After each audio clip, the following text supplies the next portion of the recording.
Hi friends, welcome to our channel my lifestyle and cooking.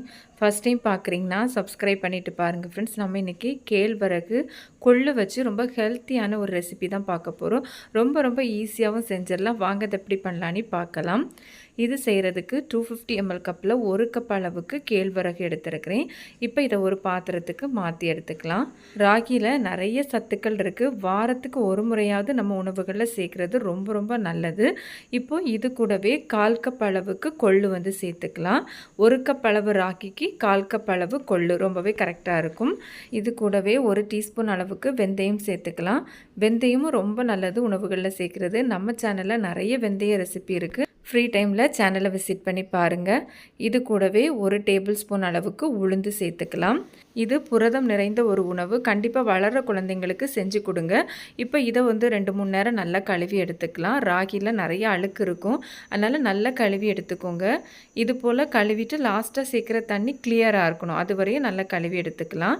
இப்போ இதை நம்ம மூடி வச்சுட்டு ஒரு 4-5 மணி நேரம் நம்ம ஊற வச்சுக்கலாம். இப்போ நமக்கு எல்லாமே நல்லா ஊறி வந்துட்டு உங்களுக்கு பார்த்தாவே தெரியும். இப்போ இதில் இருக்கிற தண்ணியை ஃபில்டர் பண்ணி எடுத்துக்கலாம். இப்போ இதை வந்து ஒரு மிக்ஸி ஜாருக்கு மாற்றி எடுத்துக்கலாம். சுகர், கொலஸ்ட்ரால் குறையிறதுக்கு, அது மாதிரி வெயிட் லாஸ் பண்ணணும்னு நினைக்கிறவங்களுக்கும் இந்த ரெசிபி ரொம்ப ஹெல்ப்ஃபுல்லாக இருக்கும். கண்டிப்பாக ஸ்கிப் பண்ணாமல் பாருங்கள். இப்போ நான் எல்லாத்தையுமே மிக்ஸி ஜாருக்கு மாற்றி எடுத்துருக்கிறேன்.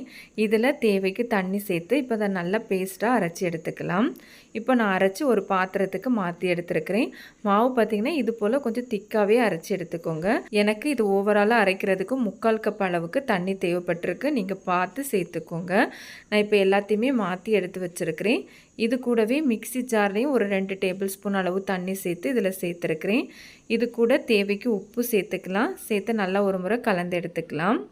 ஹெச்பி லெவலை இன்க்ரீஸ் பண்ணுறதுக்கு இது ரொம்ப ஹெல்ப்ஃபுல்லாக இருக்கும். நம்ம இதில் சேர்த்துருக்கிற எல்லா இன்க்ரீடியன்ஸும். அது மாதிரி எலும்பு பல்லோட ஆரோக்கியத்திற்கும் ரொம்ப நல்லது, இதய ஆரோக்கியத்துக்கும் ரொம்ப நல்லது.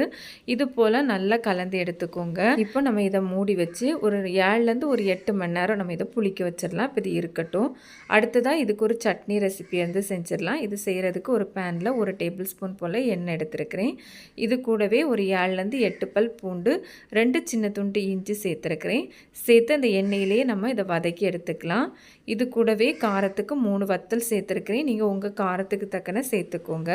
சேர்த்து இது போல் நல்லா ஒரு முறை வதக்கி எடுத்துக்கோங்க. இது கூடவே சின்ன சைஸ் வெங்காயமாக இருந்தால் 2 வெங்காயம் எடுத்துக்கோங்க, பெருசாக இருந்தால் 1 சேர்த்துக்கோங்க. இது போல் ரஃப்பாக கட் பண்ணி சேர்த்துக்கலாம். சேர்த்து வெங்காயத்தை வதக்கி எடுத்துக்கலாம். வெங்காயம் ரொம்ப வதங்கணும்னு வேண்டாம், இது போல் லைட்டாக சாஃப்டாகி வந்தாலே போதும்.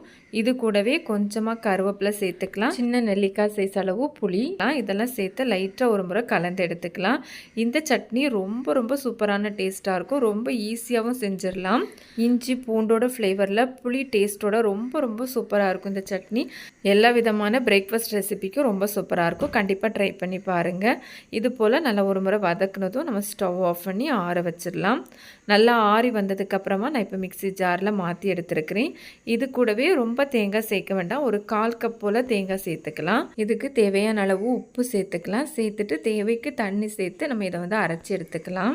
இப்போ நான் அரைச்சி எடுத்து வச்சுருக்கிறேன். இது போல் அரைச்சி எடுத்துக்கோங்க. ரொம்ப பேஸ்ட்டாக அரைப்பட்டு வரணும்னு இல்லை, இது போல் அரைச்சி எடுத்துக்கோங்க. இப்போ நான் இதை வந்து வேற ஒரு பாத்திரத்துக்கு மாற்றி எடுத்துருக்கிறேன். இது கூடவே தாளிப்பு சேர்த்துக்கலாம். நான் எண்ணெயில் கடுகு, கருவேப்பிலை சேர்த்து தாளிப்பு சேர்த்துருக்கிறேன்.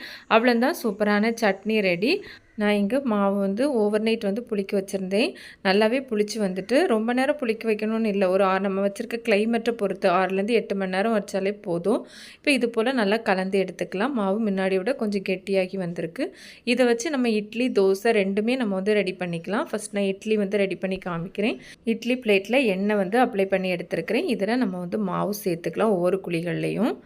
ராகி கொள்ளுலாம் இது போல் நம்ம பிரேக்ஃபாஸ்ட்டாக எடுக்கிறதுனால குடல் ஆரோக்கியத்துக்கு ரொம்ப நல்லது. கண்டிப்பாக இந்த ரெசிபியெல்லாம் ஒரு முறையாவது ட்ரை பண்ணி பாருங்கள். ரொம்ப ஹெல்த்தியான ரெசிபி.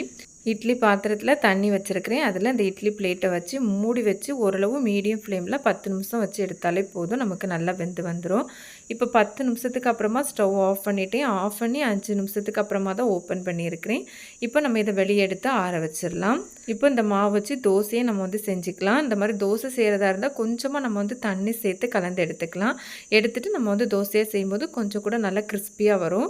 இல்லை நீங்கள் தண்ணி சேர்க்காமல் செய்யும்போது நல்லா சாஃப்டாக வரும். உங்களுக்கு எது மாதிரி வேணுமோ அது போல் நீங்கள் வந்து ரெடி பண்ணி எடுத்துக்கோங்க. இது கூடவே ஒரு 1/4 டீஸ்பூன் போல் எண்ணெய் வந்து சேர்த்துருக்குறேன். எண்ணெயோ நெய்யோ சேர்த்துக்கலாம். வேண்டாம்னா ஸ்கிப் பண்ணிட்டும் செய்யலாம். இது மாதிரி ஒரு பக்கம் வெந்ததும் மறுபக்கம் திருப்பி போட்டுக்கலாம். 2 பக்கம் வெந்ததும் நம்ம இதை எடுத்துடலாம். உங்களுக்கு சவுண்டு கேட்டாலே தெரியும் எந்த அளவு கிறிஸ்பியாக இருக்குதுன்னு. ரொம்ப ரொம்ப சூப்பரான டேஸ்ட்டாக இருக்கும். இப்போ இட்லி எல்லாம் நல்லா ஆறி வந்துட்டு ஆறினதுக்கப்புறமா இது போல் கையை வச்சு எடுத்தாலே நமக்கு ஈஸியாக டீமோல்ட் ஆகி வந்துடும். உங்களுக்கு பார்த்தாலே தெரியும் எந்த அளவு சாஃப்டாக வந்திருக்குதுன்னு. நம்ம அடிக்கடி இட்லி அரிசி உளுந்தில் செய்வோம். இது போல் நீங்களும் ட்ரை பண்ணி பாருங்கள். ரொம்ப ரொம்ப ஹெல்த்தியாக இருக்கும். தோசையும் நல்லா கிறிஸ்பியாக ரொம்ப சூப்பரான டேஸ்ட்டாக இருந்தது. இந்த ரெசிபிக்கு நம்ம செஞ்சிருந்த சட்னி வந்து ரொம்ப சூப்பரான காம்பினேஷனில் இருக்கும். ஒன்று இட்லி ஒன்று எடுத்து உங்களுக்கு காமிக்கிறேன். பார்த்தாலே தெரியும் எந்த அளவு பஞ்சு போல் சாஃப்டாக வந்திருக்குதுன்னு. ரொம்ப ரொம்ப சூப்பராக இருக்கும் ஃப்ரெண்ட்ஸ். கண்டிப்பாக நீங்கள் ஒரு முறை ட்ரை பண்ணி பாருங்கள். இது மாதிரி ராகி கொள்ளு வச்சு இட்லி தோசைலாம் ட்ரை பண்ணதில்லைன்னா கண்டிப்பாக ஒரு முறையாவது ட்ரை பண்ணி பாருங்கள். ட்ரை பண்ணி பார்த்துட்டு உங்களுக்கு எப்படி வந்ததுன்னு மறக்காமல் கமெண்ட்ஸ் பண்ணுங்கள். ரெசிபி வீடியோ கண்டிப்பாக உங்களுக்கு பிடிக்கும். பிடிச்சிருந்தால் லைக் பண்ணி ஷேர் பண்ணி சப்ஸ்கிரைப் பண்ணுங்கள் ஃப்ரெண்ட்ஸ். தேங்க்ஸ் ஃபார் வாட்சிங். பை.